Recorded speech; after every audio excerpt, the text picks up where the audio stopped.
La Bible nous enseigne que nous sommes engagés dans une bataille spirituelle, que nous en soyons conscients ou non, et que cette bataille ne se limite pas aux conflits visibles ou aux luttes de la chair, mais qu'elle se déroule dans un royaume invisible, un monde où les forces spirituelles de ténèbres exercent leur influence avec une détermination implacable et une subtilité presque imperceptible.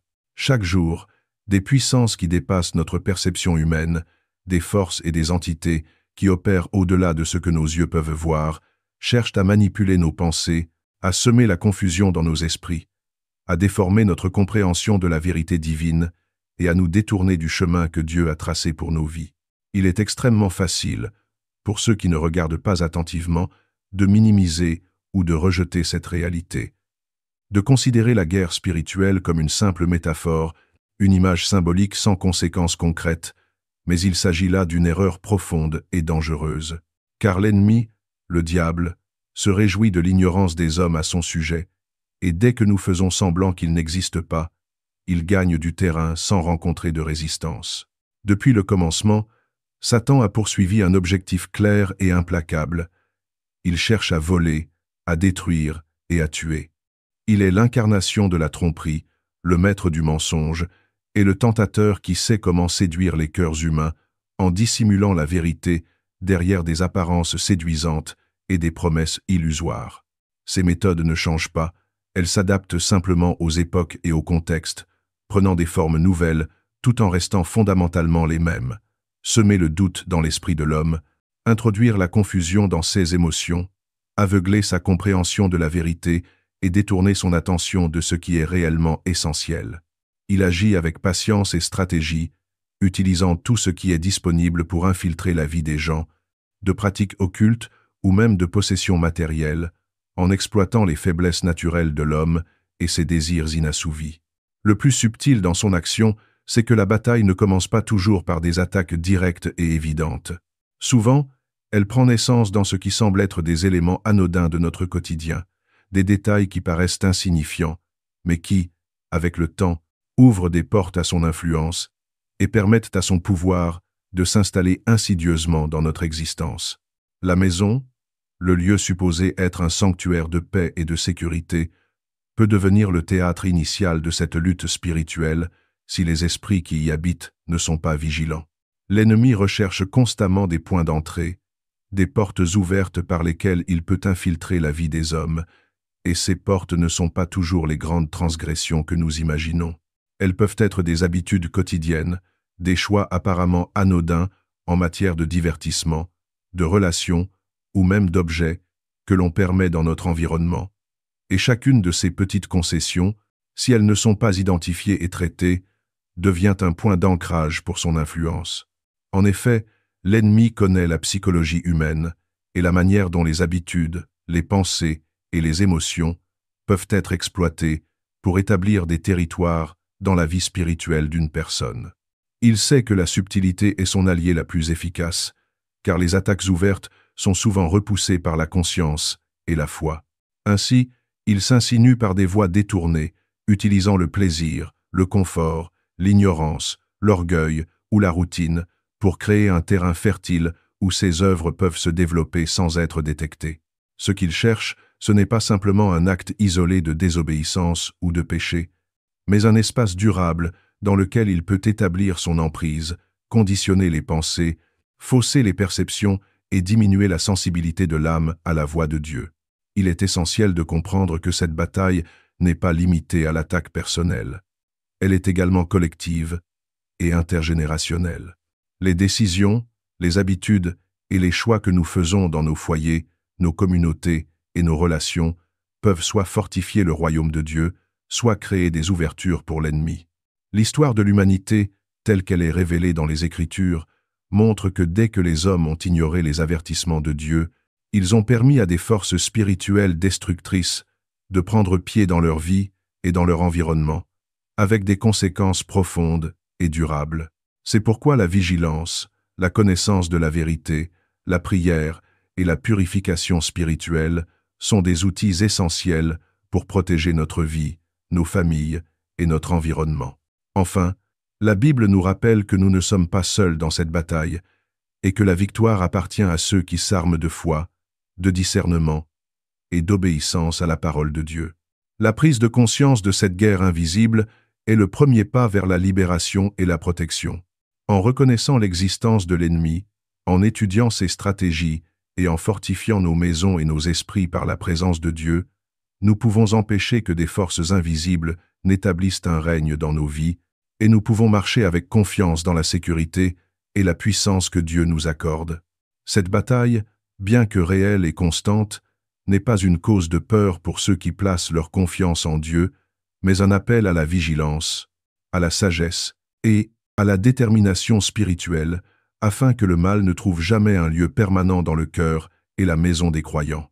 L'une des illusions les plus pernicieuses et les plus répandues de notre époque réside dans la croyance erronée selon laquelle ce que nous introduisons dans nos foyers, que ce soit par le biais d'objets, de symboles, de formes de divertissement ou même de pratiques culturelles, serait dénué de conséquences spirituelles, que ces éléments seraient neutres, anodins et sans influence sur notre vie intérieure ou sur notre relation avec Dieu.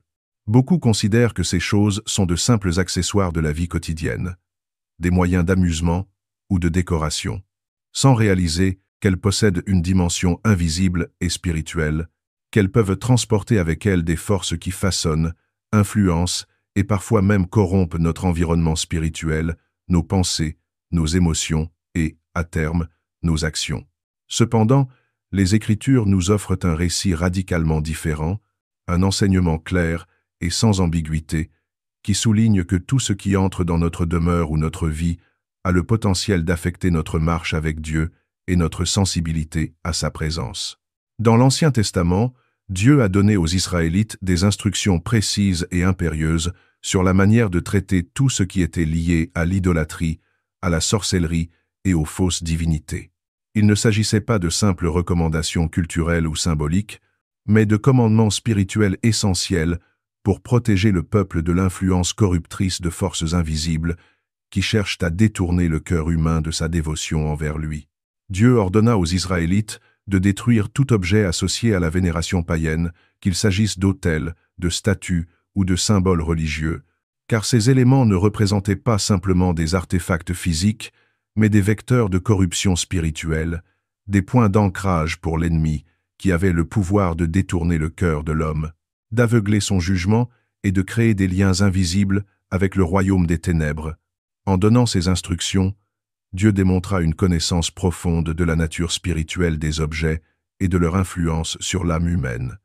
Tout ce qui honore le mal, même de manière apparente ou symbolique, a le potentiel de détourner les croyants de la vérité, de brouiller leur discernement et de diminuer leur sensibilité à sa voix. Cette bataille spirituelle, bien qu'ancienne dans ses principes, n'a en rien disparu avec le temps et demeure d'une pertinence saisissante aujourd'hui. L'ennemi, loin d'être inactif ou dépassé par l'évolution des sociétés, continue à opérer avec la même ruse et la même persévérance qu'il avait au commencement, cherchant à exploiter chaque point faible, chaque espace non protégé et chaque choix inconscient que nous faisons, afin de s'implanter dans notre vie et dans notre foyer. Les maisons des croyants contemporains ne sont pas exemptes de cette réalité. Au contraire, elles peuvent devenir des champs de bataille invisibles, si l'on sous-estime le poids spirituel des objets, des divertissements ou des habitudes que l'on y introduit. Certains accueillent inconsciemment des influences contraires à la volonté de Dieu, tenant dans leurs mains des livres, des statues, des symboles ou des talismans issus de religions étrangères ou de pratiques occultes, ignorant que ces éléments, loin d'être inoffensifs, portent avec eux des énergies spirituelles capables d'établir des liens invisibles avec le mal. De même, les formes modernes de divertissement, souvent perçues comme anodines ou simplement récréatives, ne sont pas dépourvues d'effets spirituels. Les films, la musique, les jeux vidéo ou les émissions qui glorifient le péché, la violence, la rébellion ou toute forme de transgression morale ne sont pas de simples distractions. Ils exercent une influence subtile mais puissante sur l'esprit, les émotions et les attitudes des spectateurs, en normalisant ce qui est contraire à la justice et à la sainteté de Dieu, en façonnant progressivement les désirs et en altérant la perception de ce qui est acceptable. Ce qui semble au départ inoffensif peut, sur la durée, conditionner l'âme à tolérer ce qu'elle aurait auparavant rejeté, créer un terrain propice à la confusion morale et ouvrir des portes invisibles à l'oppression spirituelle. Au-delà des divertissements et des objets, même les pratiques culturelles ou les habitudes domestiques peuvent devenir des vecteurs d'influence spirituelle. L'ennemi sait que le pouvoir n'est pas toujours exercé par des actes spectaculaires ou des invasions visibles. Il agit souvent par la subtilité, en exploitant la familiarité, le confort et la répétition pour établir un règne silencieux mais durable. Les objets censés porter chance, les amulettes, les souvenirs ou cadeaux hérités d'anciennes pratiques païennes, tout ceci peut devenir des instruments de bondage spirituel si leur présence dans la maison n'est pas comprise, analysée et traitée avec discernement. Le message central que nous transmet la parole de Dieu est limpide. Nos foyers ne peuvent accueillir simultanément la sainteté de Dieu et les influences qui appartiennent au royaume des ténèbres. Il n'existe aucun espace neutre. Chaque objet, chaque son, chaque image ou symbole que nous permettons dans notre maison a un poids spirituel et participe soit à fortifier notre connexion avec Dieu, soit à créer une ouverture pour l'ennemi. Ainsi, la vigilance, le discernement spirituel, la purification consciente de nos maisons et la réflexion sur ce que nous choisissons d'introduire dans nos vies ne sont pas des pratiques superflues ou symboliques, mais des actes essentiels de protection, d'obéissance et de renforcement de notre relation avec le Seigneur. Comprendre cette réalité transforme notre manière de vivre, de consommer et même de décorer nos espaces. Chaque décision que nous prenons devient un choix spirituel avec des conséquences tangibles sur notre paix intérieure, notre sensibilité à la voix de Dieu et notre capacité à vivre dans la liberté spirituelle que Christ nous offre. Les maisons, loin d'être de simples refuges physiques, sont des territoires spirituels où la présence de Dieu peut régner pleinement si elles sont dédiées, purifiées et sanctifiées, ou au contraire, où l'ennemi peut établir son influence si elles sont laissées sans discernement ni protection. En résumé, l'idée selon laquelle ce que nous apportons dans nos foyers n'a pas de conséquences spirituelles est une illusion que l'ennemi utilise pour s'infiltrer subtilement dans nos vies. Les Écritures rappellent que tout ce qui est associé à l'idolâtrie, aux pratiques occultes ou au péché, doit être rejeté et détruit, car chaque objet, chaque forme de divertissement, chaque habitude peut soit renforcer notre foi, soit affaiblir notre résistance spirituelle et ouvrir des portes invisibles à l'influence maléfique. Cette vigilance et cette purification ne sont pas seulement recommandées, elles sont indispensables pour établir un foyer où Dieu règne en maître et où l'ennemi n'a aucune place. Reconnaître cette réalité, agir avec discernement et remplir nos foyers de la présence de Dieu est la clé pour vivre dans une paix durable, un ordre spirituel solide et une protection continue contre les forces qui cherchent à détruire tout ce que Dieu veut accomplir dans nos vies. Si ce message vous touche et que vous voulez continuer à recevoir des enseignements qui fortifient votre foi et votre vie spirituelle, n'oubliez pas de liker cette vidéo et de vous abonner à notre chaîne pour ne rien manquer des prochains messages de guidance et de protection divine. En vous abonnant, vous rejoignez une communauté qui marche ensemble dans la lumière et la victoire de Dieu. L'influence de l'ennemi ne se limite pas aux objets physiques, aux décorations, aux livres ou aux divertissements que nous introduisons dans nos foyers, ni aux symboles ou artefacts hérités de traditions ou de pratiques anciennes, car sa stratégie va bien au-delà de la simple manipulation matérielle. Il s'agit de ce qui est permis de prendre racine dans le cœur et l'esprit, des émotions, des pensées et des attitudes qui façonnent silencieusement notre manière de percevoir le monde et notre relation avec Dieu. Beaucoup de personnes vivent quotidiennement avec de l'amertume, de la rancune, des blessures non pardonnées ou des péchés non confessés, et chacune de ces attitudes, chaque recoin de colère ou de ressentiment, constitue une porte ouverte pour l'oppression démoniaque, une faille invisible par laquelle l'ennemi peut s'infiltrer, imposer sa domination et installer des habitudes spirituellement destructrices. La parole de Dieu est claire dans Éphésiens chapitre 4 verset 27. N'offrez aucune place au diable. Et pourtant, lorsqu'un individu choisit de s'accrocher à la colère, à l'animosité, à des offenses non résolues ou à des fautes secrètes, il lui donne précisément ce qu'il ne doit jamais accorder un point d'ancrage pour que l'ennemi puisse travailler en silence à l'intérieur de sa vie, influençant ses émotions, ses décisions, ses relations et son rapport à la vérité divine. Le démon ne se contente pas de simples invasions visibles.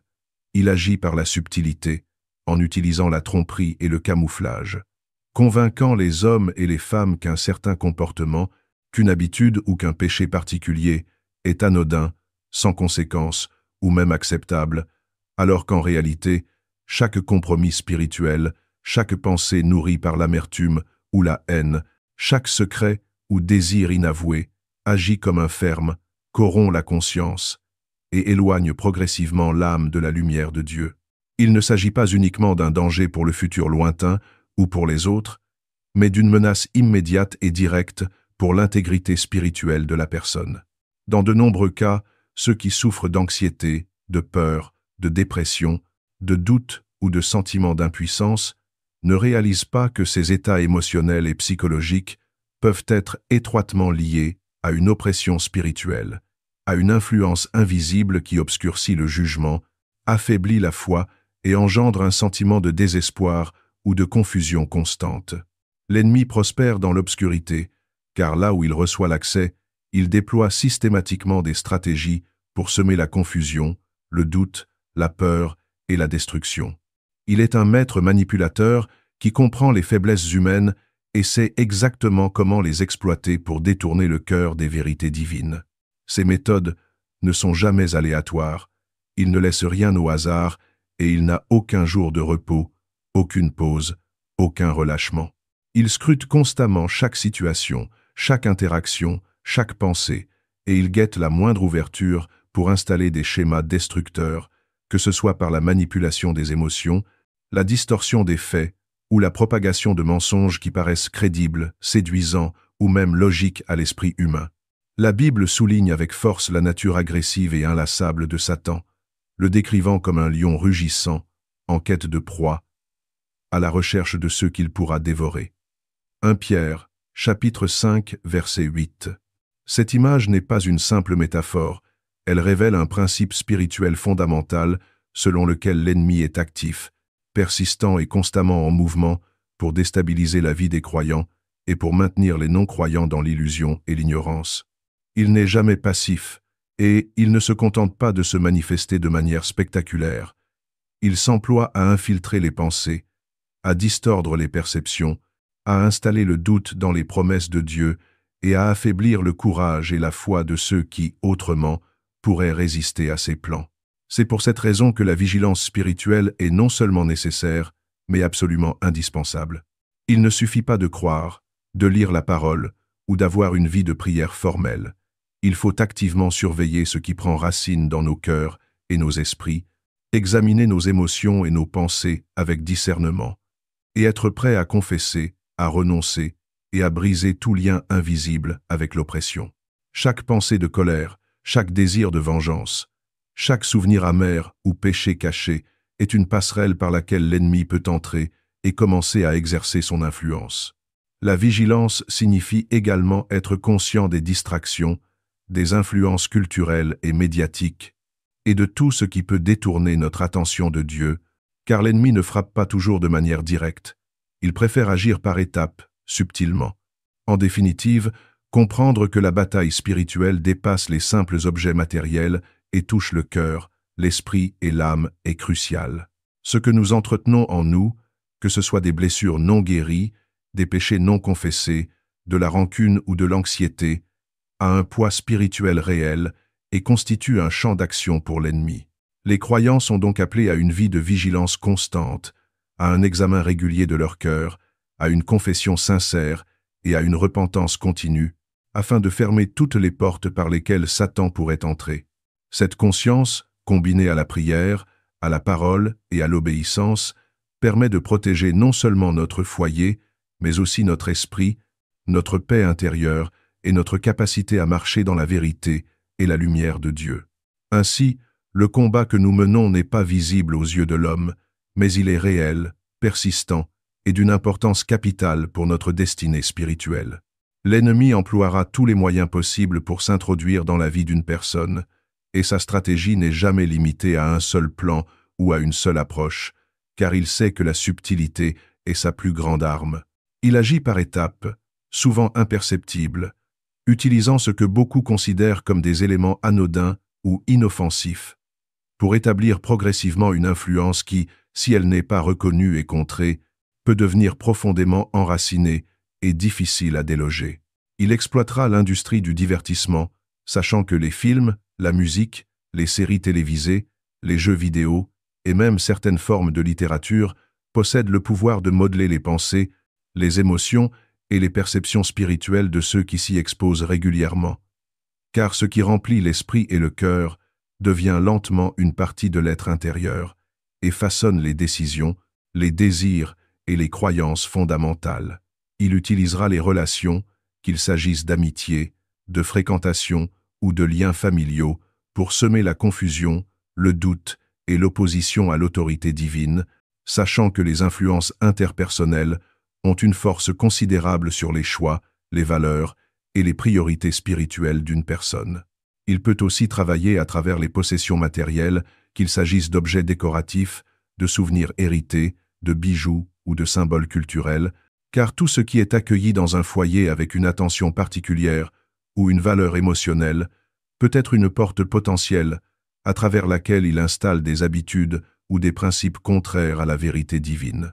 Même les pensées elles-mêmes, lorsqu'elles sont nourries par la peur, le doute, l'orgueil ou la curiosité pour ce qui est interdit ou occulte, peuvent servir de vecteurs pour ces attaques, car l'esprit humain est le champ de bataille le plus stratégique. Et ce que nous permettons de germer dans notre cœur et dans nos pensées finit par influencer nos comportements et nos décisions, qu'elles soient visibles ou cachées. L'ennemi veut que les gens croient que le péché n'est pas grave, que les influences extérieures dans nos foyers et nos vies n'ont aucune importance, et que les commandements de Dieu sont dépassés ou inutiles.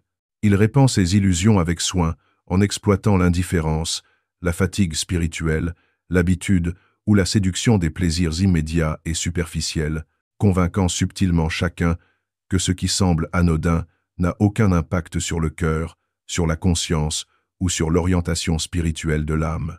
Mais la vérité divine est que tout ce que nous permettons dans notre vie, que ce soit des objets, des divertissements, des relations ou même des pensées, a une répercussion tangible et mesurable dans le domaine spirituel, car le monde physique et le monde spirituel sont profondément liés et interconnectés. Ce que nous tolérons, accueillons ou chérissons dans nos foyers n'est jamais neutre. Chaque élément possède un potentiel pour nous rapprocher de Dieu, nous protéger et fortifier notre foi, ou, à l'inverse, pour ouvrir des portes à des influences qui cherchent à nous éloigner de la lumière, à nous distraire de la vérité et à installer des chaînes invisibles de désordre, de peur et de confusion. Cependant, il y a une bonne nouvelle qui doit être proclamée avec assurance. L'ennemi n'a pas le pouvoir ultime. Son autorité est limitée et sa défaite est déjà scellée par l'œuvre de Jésus-Christ sur la croix. Il ne peut jamais résister à l'autorité de Dieu lorsqu'elle est correctement appliquée par ceux qui sont éveillés et attentifs à la guerre spirituelle, car le pouvoir divin dépasse infiniment tout ce qu'il peut tenter d'imposer.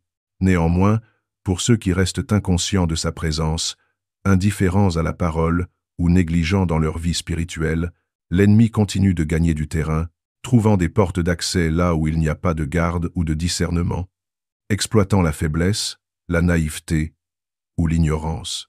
De nombreux foyers sont aujourd'hui remplis d'éléments qui, bien qu'ils paraissent inoffensifs, invitent l'influence de l'ennemi et entretiennent sa présence tant qu'ils ne sont pas identifiés, retirés ou purifiés.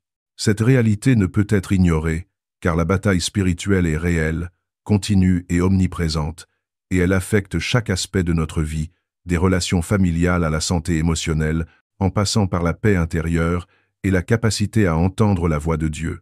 Tout au long des Écritures, Dieu révèle que les objets, loin d'être de simples éléments matériels, peuvent porter une influence spirituelle considérable.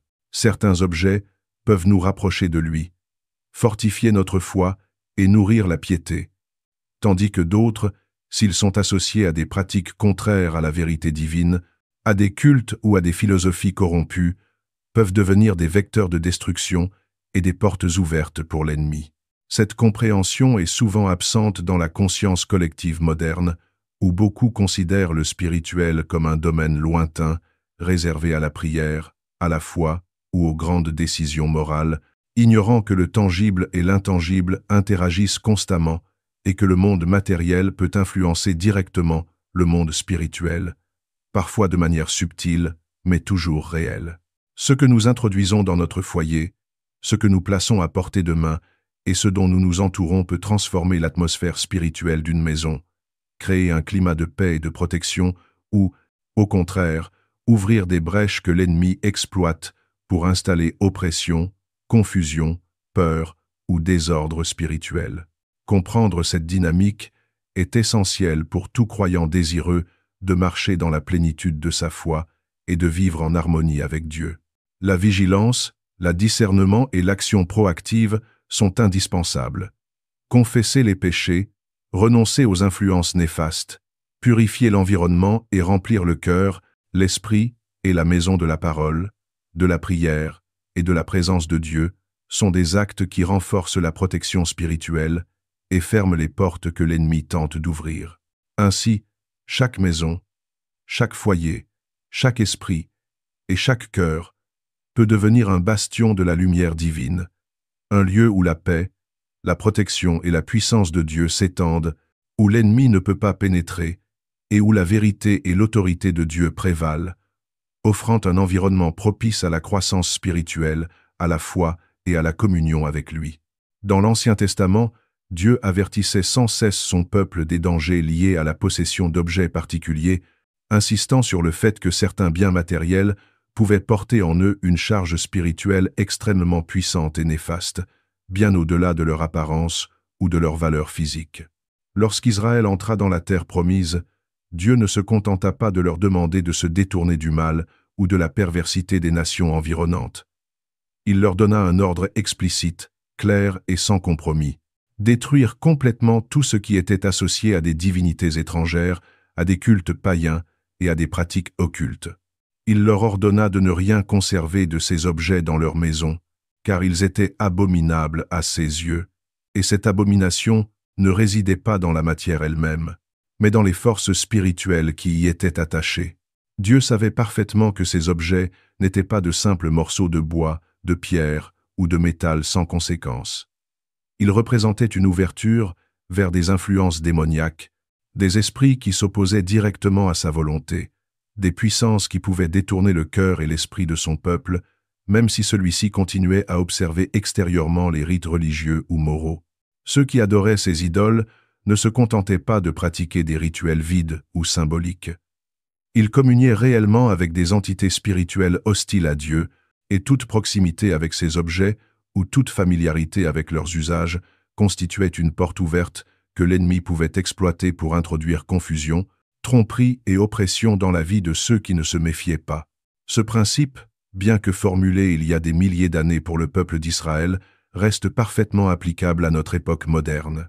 Aujourd'hui encore, de nombreuses personnes conservent dans leur maison, souvent sans même s'en rendre compte, des objets qui sont liés à des formes de ténèbres spirituelles et qui possèdent le potentiel de servir de point d'ancrage à l'ennemi. Ces objets peuvent prendre des formes diverses et variées.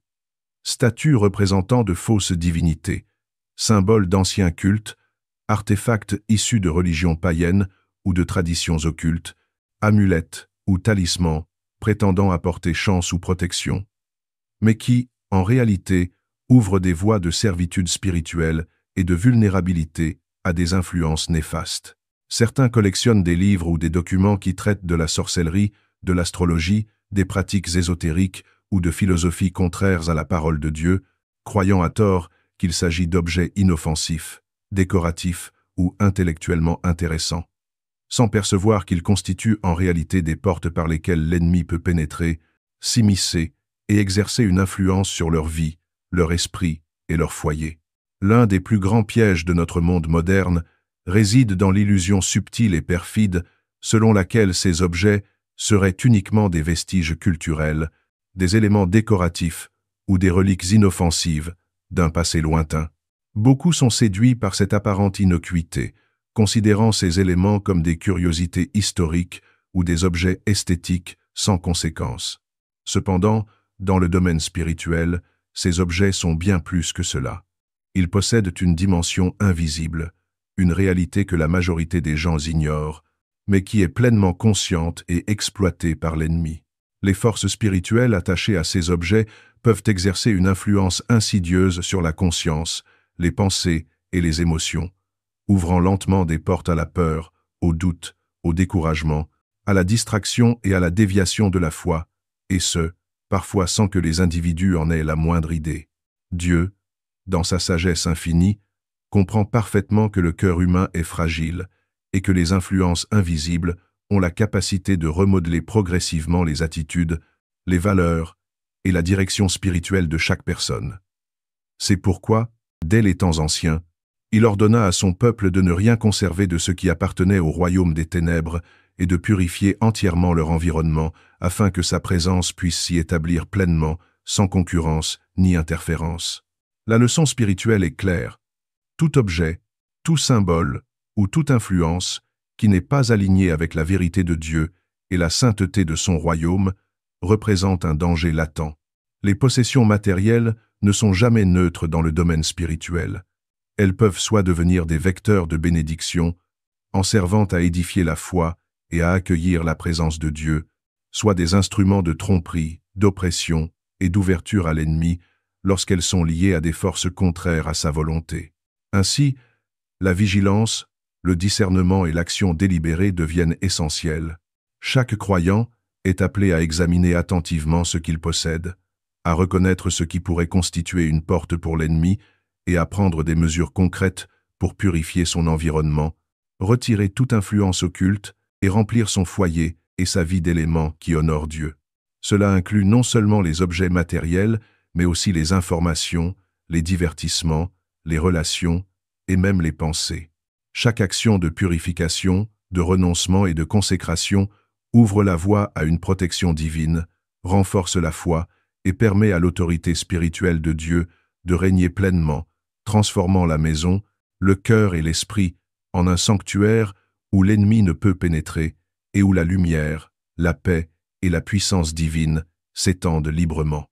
La Bible nous enseigne que les faux dieux ne sont pas de simples créations de l'imagination humaine, des abstractions spirituelles ou des concepts symboliques dépourvus de réalité. Au contraire, ces divinités sont intrinsèquement liées à des forces démoniaques réelles et puissantes, agissant dans le monde invisible pour influencer, séduire et détourner l'homme de la vérité et de la gloire de Dieu.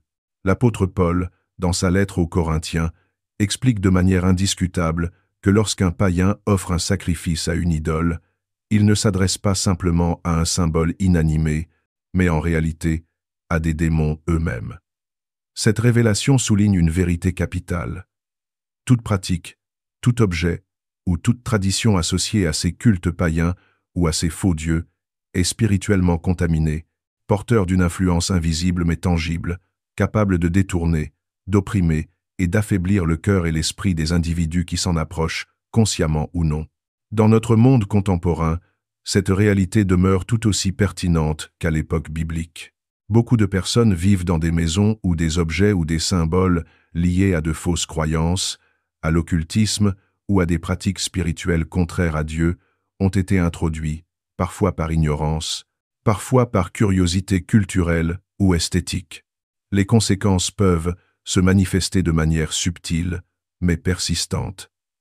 Atmosphère oppressante, sentiment d'inquiétude constante, cauchemars récurrents, division familiale inexpliquée, tensions émotionnelles ou spirituelles, anxiété et peur. Ceux qui subissent ces troubles ignorent souvent la véritable source du problème, pensant qu'il s'agit d'une coïncidence, d'un stress normal ou de simples aléas de la vie, alors qu'en réalité, ces manifestations peuvent être liées à une influence spirituelle directe, un terrain fertile pour l'ennemi lorsqu'il trouve un espace d'accueil dans la maison ou dans le cœur des habitants. L'ennemi, fidèle à sa nature subtile et rusée, ne cherche pas toujours à attaquer de manière évidente ou brutale. Il excelle dans l'art de l'infiltration, utilisant la familiarité, la distraction et la tolérance progressive pour s'implanter. Même si personne ne se prosterne physiquement devant un objet, le simple fait de le garder, de le vénérer inconsciemment, ou de le traiter avec respect, peut constituer un point d'ancrage pour l'influence démoniaque. Ces forces invisibles ne se limitent pas aux objets. Elles exploitent également tout ce que les individus consomment mentalement et émotionnellement. La musique, les films, les séries, les livres ou tout autre type de médias qui glorifient la violence, l'immoralité, l'occultisme, la haine ou le désordre spirituel ne sont jamais neutres. Ils façonnent le cœur et l'esprit, influencent les émotions et les décisions, et ouvrent potentiellement des portes à des formes d'oppression spirituelle qui, avec le temps, peuvent altérer la sensibilité spirituelle, la conscience morale et la capacité de discerner la vérité. Beaucoup considèrent ces formes de divertissement comme de simples moyens de relaxation ou d'évasion, ignorant qu'il n'existe rien de véritablement neutre dans le domaine spirituel. Chaque exposition à des contenus ou à des objets chargés d'influences négatives agit comme un catalyseur, soit pour fortifier la foi, la joie et la paix intérieure lorsque ces contenus sont purs et édifiants, soit pour affaiblir la sensibilité spirituelle, encourager l'acceptation du mal et créer des racines invisibles de confusion, de peur et de tentation lorsque ces contenus glorifient le péché ou l'obscurité. L'ennemi ne se contente pas de séduire, il normalise progressivement ce qui est interdit, rendant le péché attrayant, acceptable, voire désirable. À travers des techniques de désensibilisation subtiles, il transforme ce qui est mauvais en quelque chose de banal, brouillant la frontière entre ce qui honore Dieu et ce qui lui est opposé. Comprendre cette dynamique est essentiel pour chaque croyant. Il ne s'agit pas seulement de respecter des règles extérieures ou de rejeter des objets par peur superstitieuse, mais de saisir que chaque élément de notre environnement physique et émotionnel possède un impact spirituel direct. La vigilance, la discernation et la purification sont nécessaires non seulement pour protéger sa maison, mais également pour protéger son cœur et son esprit des influences invisibles qui pourraient affaiblir la foi, semer la peur et perturber la paix intérieure. L'action spirituelle consiste à évaluer chaque objet, chaque divertissement, chaque pensée et chaque habitude à la lumière de la vérité de Dieu, à renoncer volontairement à ce qui est impur, corrupteur ou dangereux, et à remplir sa vie et son environnement de ce qui édifie, sanctifie et attire la présence divine. Lorsque cette discipline est pratiquée avec constance et foi, elle transforme non seulement l'espace physique dans lequel nous vivons, mais elle établit également une forteresse spirituelle autour de notre cœur et de notre esprit, repoussant l'ennemi et créant un lieu où la lumière, la paix, la protection et la puissance de Dieu peuvent se manifester librement. Chaque geste de purification, chaque renoncement volontaire à l'influence des ténèbres, chaque décision de remplir sa vie de ce qui est saint et pur, devient une arme dans la bataille spirituelle constante, un moyen de reprendre l'autorité que Dieu nous a donnée sur nos vies et nos foyers, et de permettre à sa présence d'habiter pleinement là où l'ennemi cherchait à s'installer. Pour vous engager activement dans ce processus et témoigner de votre volonté de vivre dans la lumière et la protection divine, laissez un commentaire en écrivant « Je choisis la lumière de Christ ». En écrivant cette phrase, vous vous connectez non seulement avec votre foi, mais vous affirmez aussi votre décision de purifier votre vie et votre foyer, d'inviter la présence de Dieu à régner et de rejeter toute influence qui s'oppose à sa puissance. Cela devient un acte spirituel, un témoignage de votre engagement personnel à marcher dans la victoire et la protection divine chaque jour. Le divertissement, sous toutes ses formes, représente aujourd'hui l'une des influences les plus puissantes et les plus déterminantes dans la vie d'une personne, car il agit directement sur la manière dont elle pense, ressent et perçoit le monde. Les films que l'on regarde, les séries que l'on suit, la musique que l'on écoute, les livres que l'on lit et même les jeux auxquels on participe ne sont jamais de simples passe-temps anodins ou de simples moyens de se distraire. Ils façonnent, modèlent et imprègnent progressivement l'esprit, influencent les émotions, orientent les désirs, les valeurs et, surtout, l'état spirituel d'un individu. Nombreux sont ceux qui considèrent le divertissement comme une activité inoffensive, un moyen de se détendre, d'échapper aux pressions de la vie quotidienne et parfois même comme un outil éducatif ou culturel. Cependant, la réalité spirituelle, que beaucoup ignorent, révèle que le divertissement peut devenir un canal par lequel l'ennemi insidieusement exerce son influence, déforme la perception du bien et du mal, et affaiblit la sensibilité spirituelle sans que la personne ne s'en rende compte. L'ennemi n'agit pas toujours avec violence ou de manière immédiatement identifiable. Il ne se présente pas toujours sous des formes évidentes de mal ou de tromperie. Très souvent, son approche est subtile, presque imperceptible, utilisant le charme, l'attrait et la séduction pour introduire des idées contraires à Dieu dans l'esprit des gens, tout en masquant la gravité de son influence. La musique moderne, avec ses paroles qui glorifient la violence, la luxure, la rébellion et l'immoralité, n'est pas simplement une expression artistique. Elle s'infiltre dans les pensées et façonne la vision du monde, éveillant des désirs, renforçant des croyances erronées et affaiblissant la résistance spirituelle. Les films et séries télévisées, lorsqu'ils normalisent la sorcellerie, le péché sexuel, la désobéissance et le chaos moral, agissent comme des instruments de conditionnement, amollissant progressivement la conscience, rendant le mal plus acceptable et transformant ce qui était autrefois répréhensible en quelque chose de banal, tolérable et même désirable. De même, les livres, qu'ils soient romanesques, philosophiques ou prétendument spirituels, ne sont pas toujours neutres. Ceux qui introduisent de fausses doctrines, des philosophies humaines détournées ou des concepts de spiritualité non biblique peuvent agir comme des vecteurs de tromperie, enseignant subtilement des idées dangereuses sous couvert d'histoire, de fiction ou de sagesse apparente. L'esprit humain, exposé à ce type de contenu, absorbe sans le savoir ces messages, et avec le temps, ce qui semblait initialement inoffensif prend racine dans le cœur, modifiant les croyances, les attitudes et la perception de la réalité spirituelle. Les influences se combinent, se superposent et finissent par former un tissu de pensée qui éloigne progressivement la personne de la vérité et de la sainteté de Dieu. La Bible met en garde les croyants en leur demandant de garder leur cœur et leurs esprits avec une vigilance constante, de se concentrer sur ce qui est pur, saint et juste, et de ne permettre à aucune pensée, aucune image ou aucun son de contredire la vérité de Dieu ou de glorifier ce qui lui est opposé. Pourtant, beaucoup de foyers modernes sont remplis de divertissements qui exaltent le péché, la perversion et la rébellion, non seulement comme des actes isolés, mais comme un mode de vie et une culture quotidienne. Cette présence constante de contenus contraires à Dieu agit comme une sédimentation spirituelle. Chaque chanson, chaque scène, chaque histoire qui glorifie ce qui est mauvais pervertit progressivement la perception morale et affaiblit la résistance intérieure aux influences démoniaques. Il est essentiel de comprendre que ce n'est pas simplement le contenu explicite ou choquant qui est dangereux.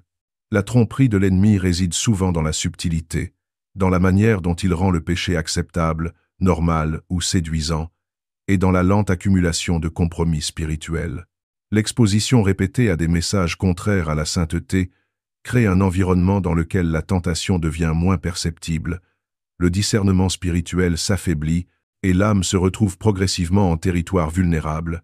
Les croyants doivent être conscients que chaque moment passé à s'immerger dans ce type de divertissement, même sous prétexte de loisir ou d'éducation, peut avoir des conséquences profondes et durables sur leur vie spirituelle, car tout ce que l'esprit absorbe finit par influencer le cœur, et tout ce qui imprègne le cœur influence les actions, les décisions et la relation avec Dieu. Ainsi, loin d'être un simple loisir ou une activité neutre, le divertissement représente un champ de bataille spirituelle où le bien et le mal s'affrontent pour le cœur et l'esprit de chaque individu. Celui qui ne prête pas attention à ce qu'il consomme, à ce qu'il regarde, écoute ou lit, peut involontairement ouvrir des portes à des influences démoniaques, des tromperies subtiles et des habitudes spirituellement destructrices.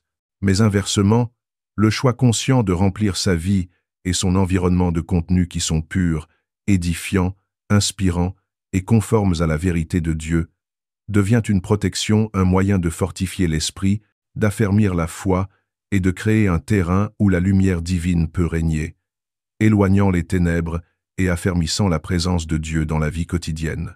Tout ce que les gens consomment, qu'il s'agisse de musique, de films, de séries, de livres ou de tout autre type de médias, ne reste jamais neutre et ne disparaît jamais simplement après un moment de distraction ou de divertissement. Au contraire, ce qu'une personne choisit de regarder, d'écouter ou de lire s'imprime progressivement dans son esprit, façonne sa vision du monde, influence ses émotions et modifie profondément sa marche spirituelle, qu'elle en ait conscience ou non. L'ennemi agit avec une stratégie subtile et calculée.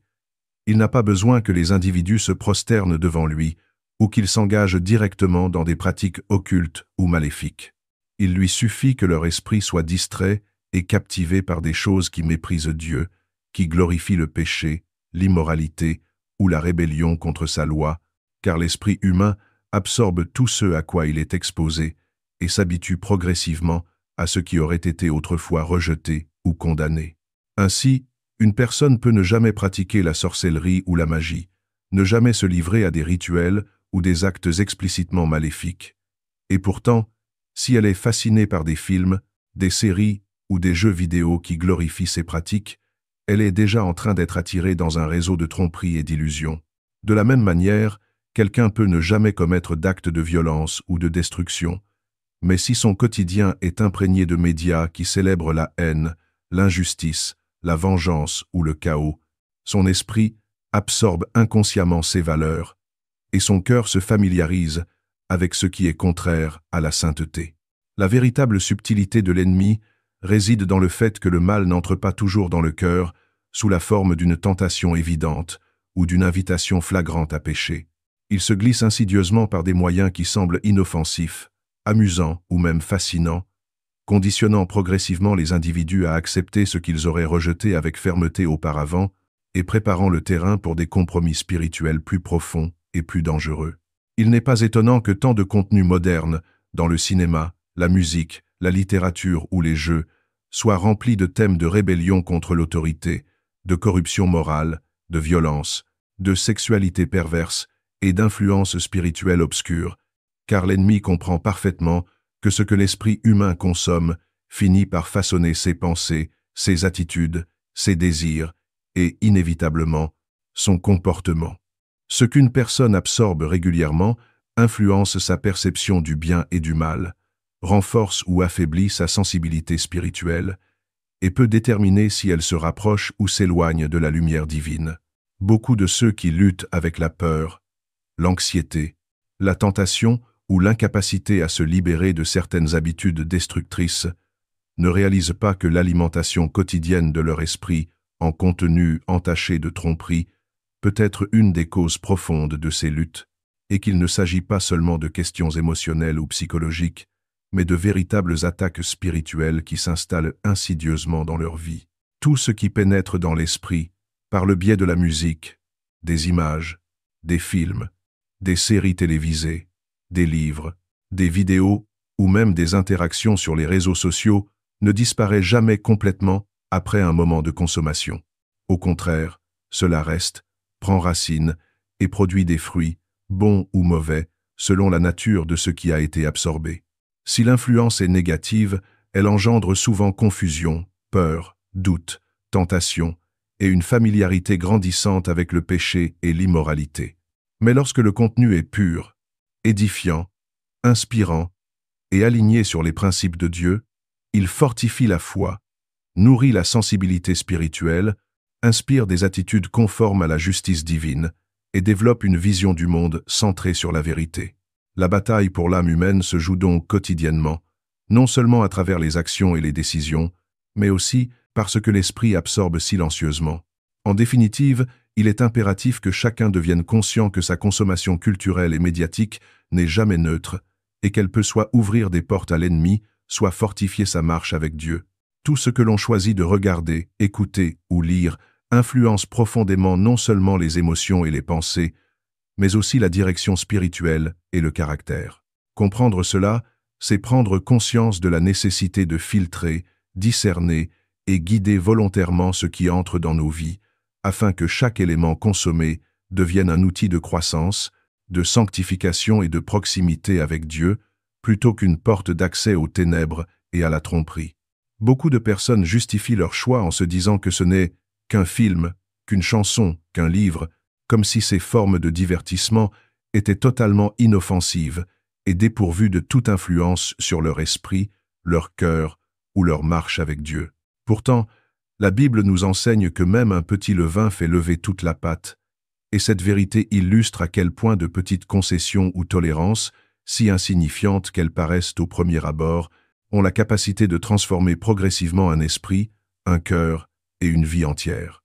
Un compromis aujourd'hui, une simple tolérance à des contenus ou des pratiques qui ne glorifient pas Dieu, peut devenir le point de départ d'une pente glissante qui conduit à l'acceptation de comportements, de valeurs et d'habitudes qui s'opposent à la sainteté et à la vérité divine.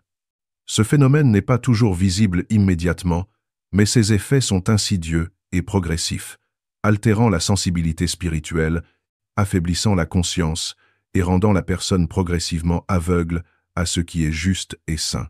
Le monde moderne a réussi à créer une séparation artificielle entre le divertissement et la morale, comme si les films, les séries, les jeux, la musique ou les livres n'avaient aucune conséquence sur l'âme, sur la vision du monde ou sur la relation avec Dieu. Mais dans le royaume spirituel, il n'existe pas de neutralité. Chaque influence que nous laissons pénétrer dans notre esprit agit soit en harmonie avec la vérité et la lumière de Dieu, soit en opposition à elle, et il n'y a jamais de position intermédiaire.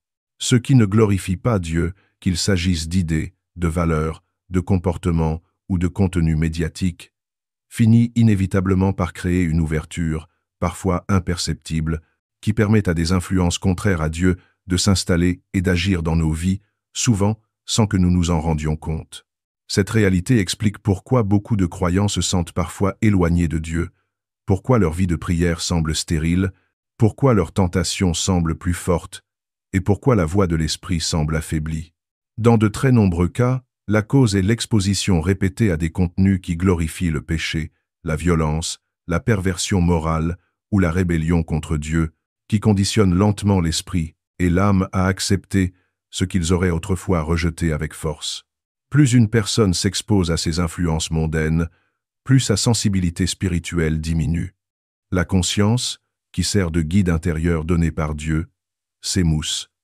La conviction spirituelle s'affaiblit. Et progressivement, la personne accepte des pensées, des paroles, des attitudes ou des comportements qui étaient autrefois clairement identifiés comme contraires à la volonté divine.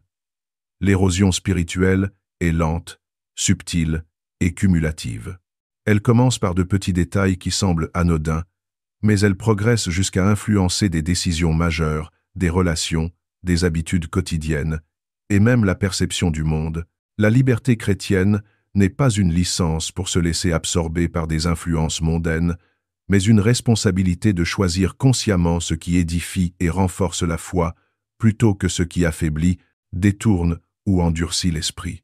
Vivre dans ce monde, sans être de ce monde, signifie que chaque choix, y compris dans le domaine du divertissement et des loisirs, doit être fait avec discernement. Cela implique de remplir son esprit et son cœur de contenus qui nourrissent la foi, qui éveillent l'amour, la justice, la patience et la sagesse, et qui renforcent la relation avec Dieu, plutôt que de permettre à des contenus qui glorifient le péché, la haine, la violence ou l'occultisme de créer des racines dans notre esprit et dans notre cœur. Il ne s'agit pas de privation arbitraire ou de restrictions morales inutiles, mais d'une vigilance consciente et spirituelle. Car ce que nous regardons, écoutons ou lisons ne reste jamais neutre. Cela s'imprime dans notre subconscient, façonne notre vision du monde, influence nos pensées et peut conditionner notre comportement, nos choix et notre perception de Dieu et des autres. La consommation répétée de médias qui célèbrent la rébellion, la corruption, la violence ou les philosophies contraires à Dieu agit comme un lent empoisonnement de l'âme, préparant l'esprit à tolérer, à normaliser et même à désirer ce que Dieu considère comme mal.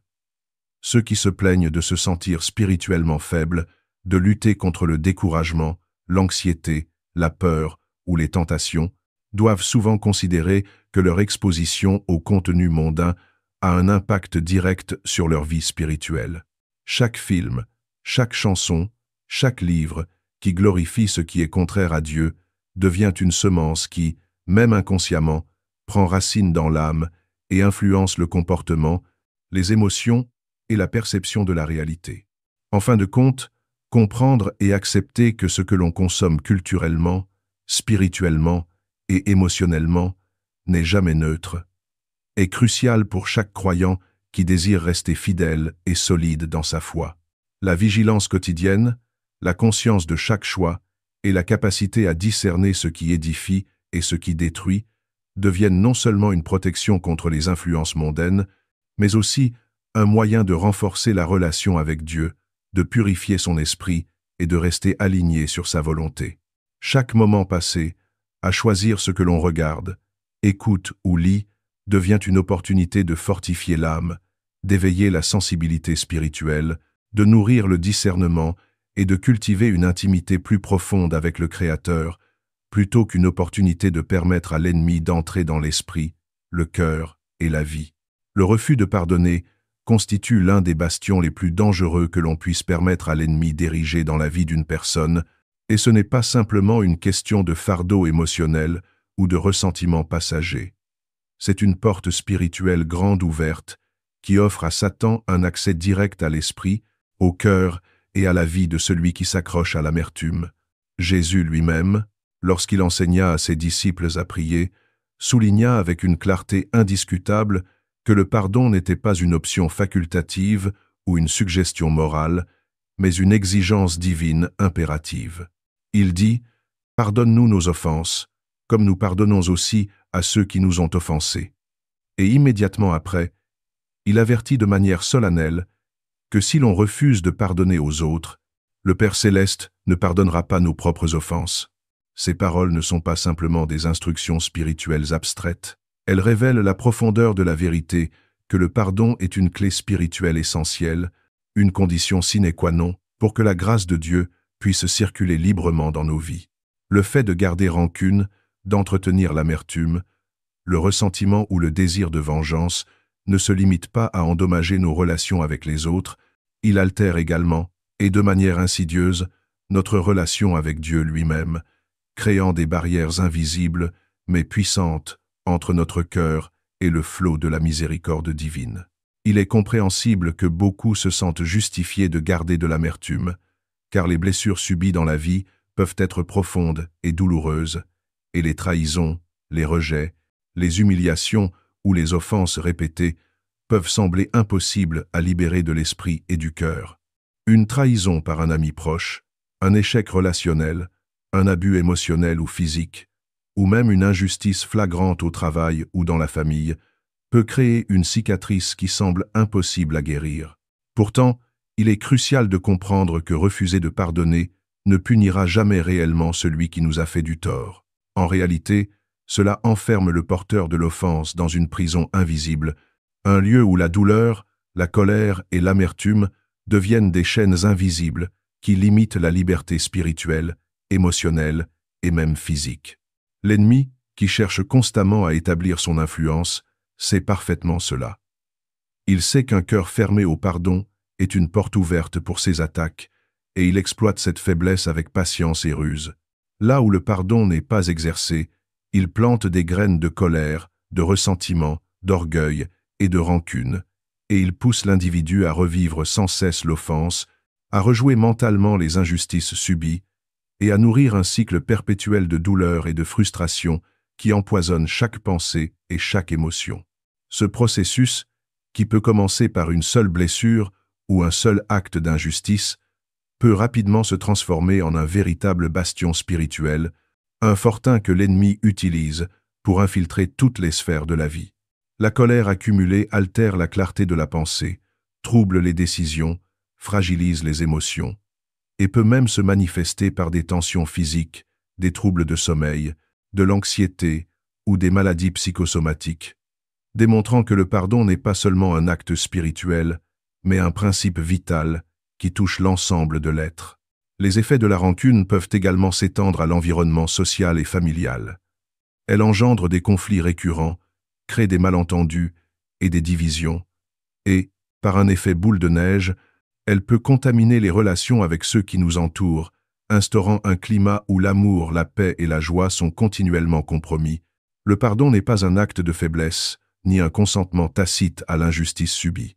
C'est une manifestation de force spirituelle et de maturité, une décision délibérée de se libérer de la tyrannie des blessures passées et de permettre à Dieu de restaurer et de guérir le cœur. Il est souvent nécessaire de reconnaître pleinement la douleur, de pleurer ce qui a été perdu, et de confronter la trahison ou l'injustice avec honnêteté avant de pouvoir libérer le pardon authentique, car le pardon véritable n'est jamais superficiel ni automatique. Il est le fruit d'un engagement profond à obéir à Dieu et à marcher dans sa lumière. Ce que beaucoup ne réalisent pas, c'est que l'absence de pardon attire des forces invisibles qui amplifient la souffrance et la confusion. La rancune devient comme un aimant pour la tentation, le doute, la peur et même pour l'attaque spirituelle directe.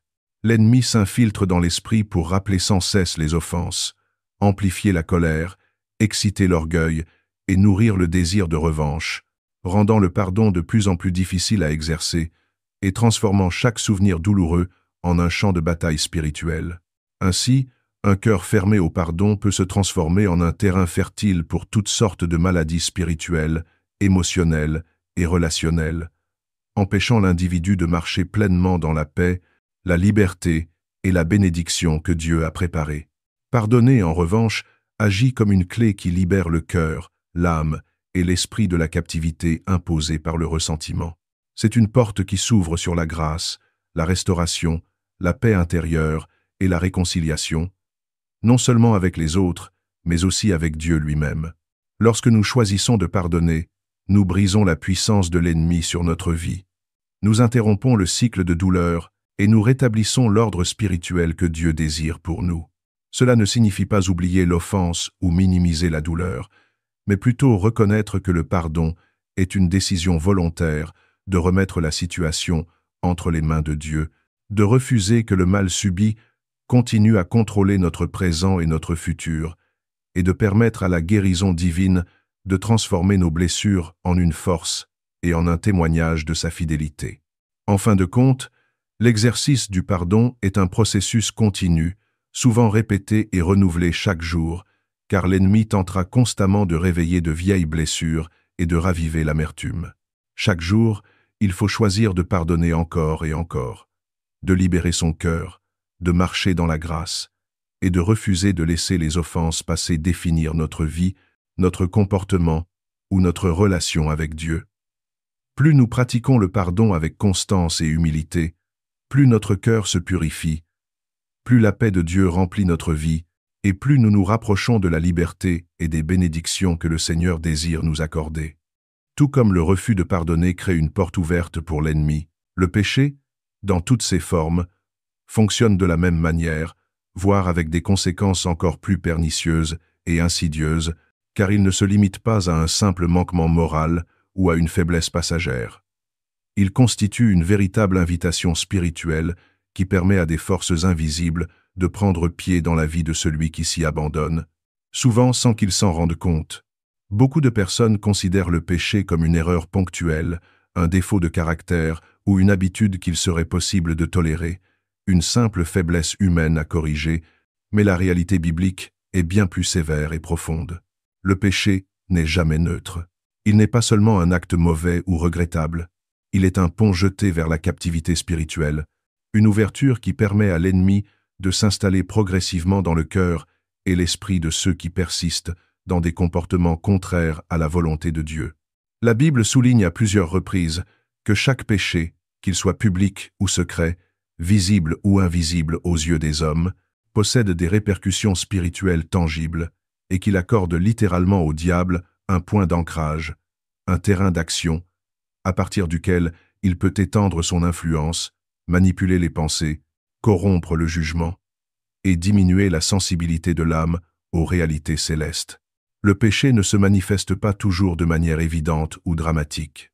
L'ennemi n'a pas besoin de frapper par des moyens spectaculaires. Il travaille souvent avec subtilité, en semant de petites tentations, des choix apparemment insignifiants, des compromis progressifs dans la pureté, l'intégrité, l'honnêteté ou la parole, une petite tromperie, un instant d'orgueil, un mensonge inoffensif, Une indulgence dans un désir impur ou un compromis dans la conduite morale peuvent sembler anodins au premier abord, mais leur accumulation devient progressivement un bastion spirituel solide, un mur invisible qui enferme la personne dans un cycle de comportements destructeurs et éloigne son esprit de la communion avec Dieu. Ce qui commence comme un acte isolé devient un schéma répétitif. Et ce schéma, répété sans repentir, s'installe dans la vie comme une habitude profondément enracinée, rendant de plus en plus difficile toute tentative de libération. Le péché obscurcit le cœur et endort la sensibilité spirituelle. Il brouille la perception de la vérité divine, affaiblit la puissance de la prière, rend la louange moins vivante et diminue la conviction intérieure que suscite la parole de Dieu. Au fur et à mesure que l'individu s'abandonne au plaisir, au désir ou aux comportements contraires à la sainteté, il cesse progressivement de percevoir l'emprise que ses actes ont sur son esprit et son âme. L'un des pièges les plus redoutables est l'idée que le péché secret, celui que personne d'autre ne voit, n'a pas de conséquences. Beaucoup pensent qu'un acte caché ou une faiblesse dissimulée n'affecte que leur conscience personnelle et que, tant que personne ne s'en rend compte, la dimension spirituelle demeure intacte. Mais Dieu voit tout et aucun acte n'échappe à son regard. Chaque péché, même caché aux hommes, ouvre des portes invisibles à l'oppression, à la peur, à la confusion, au doute et au chaos intérieur.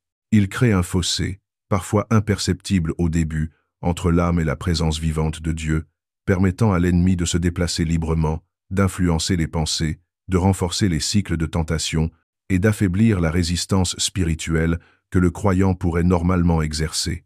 Le péché agit comme un anesthésiant de l'âme, endormant la conscience, étouffant la voix intérieure que Dieu utilise pour guider, corriger et protéger. Il transforme l'illusion de liberté en captivité déguisée, rendant l'individu convaincu que ses actions sont sans conséquence, tout en consolidant lentement un terrain d'action pour des forces invisibles qui cherchent à entraver sa destinée.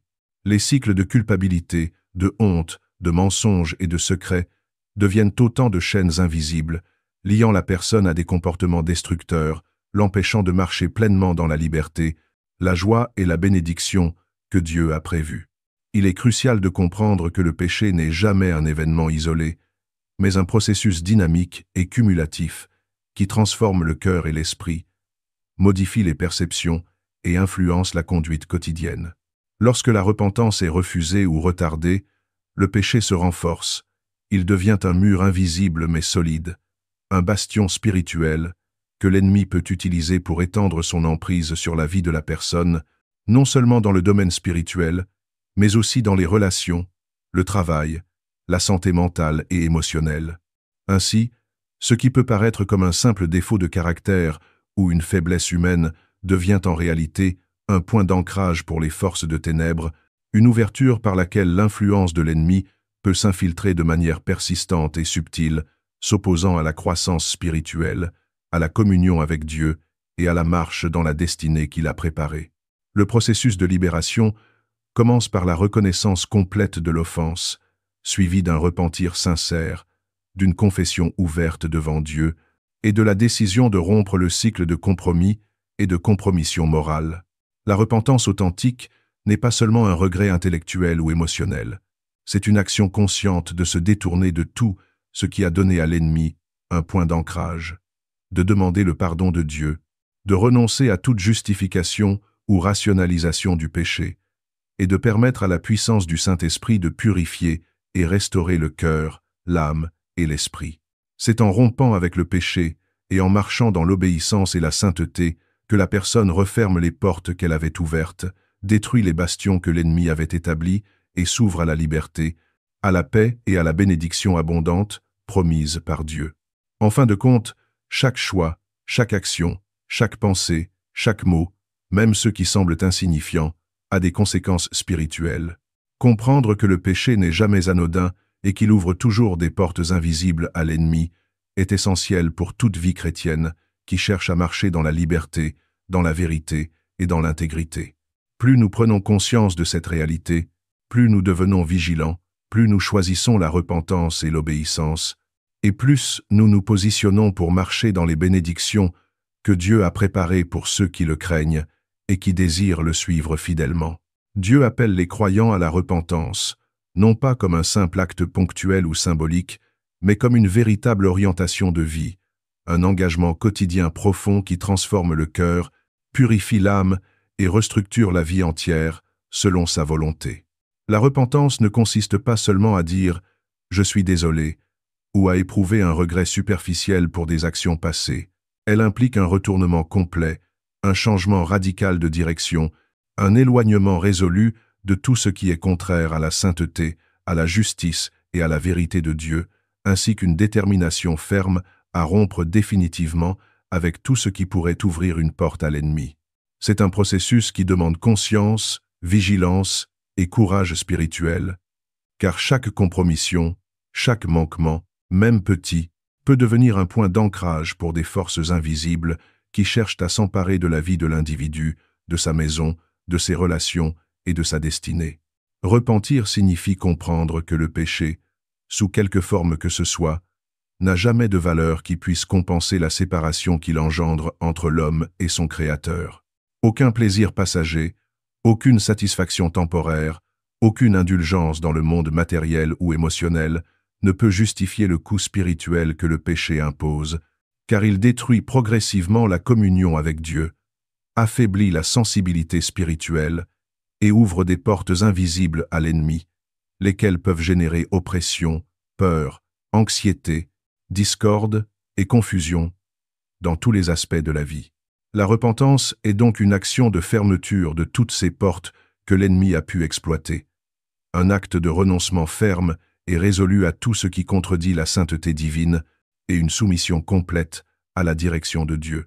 Plus un croyant marche dans l'obéissance et la fidélité aux commandements divins, moins l'ennemi a de terrain pour exercer son influence, car la lumière de Dieu repousse l'obscurité et la pureté spirituelle détruit les fondations sur lesquelles le diable tente de s'ériger. Il existe un pouvoir immense dans la confession, un pouvoir dans l'abandon, un pouvoir dans la vie qui est entièrement aligné avec la volonté de Dieu. Lorsque le péché est retiré de la vie d'un individu et remplacé par le pardon, la grâce et l'obéissance, l'emprise de l'ennemi s'effrite. Il perd toute influence et ses stratégies de destruction échouent. Ce principe ne se limite pas à l'esprit ou au cœur de l'homme. Il s'étend également à l'environnement dans lequel il vit.